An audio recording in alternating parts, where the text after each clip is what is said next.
So I'm going to ask you for some speculation before we go here. On a scale of 0 to 100, how much is the MVP race factoring in his push to come back to pitch? 50%. And Wow, okay. I will say 50% only because I think there's another aspect of this that is just as important, and it encompasses the other 50%. And that is that Shohei Ohtani wants to be a full-fledged starting pitcher for the playoffs. And again, this is not something that he has said. This is just something that I think. Um, One thing Shohei Ohtani is still searching for, and one thing that he hasn't had yet, is a really signature pitching performance in the World Series.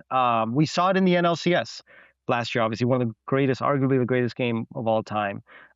He wasn't that great in the World Series against the Blue Jays.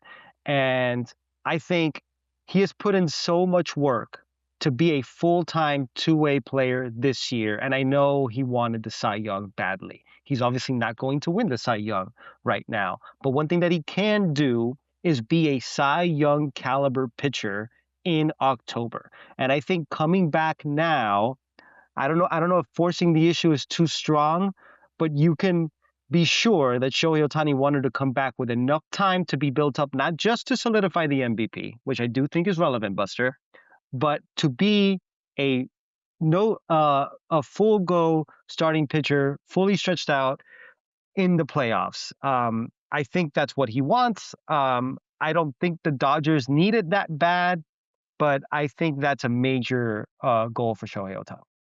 And I think you'd agree with me. What Shohei Ohtani wants, Shohei Ohtani gets. More often than not.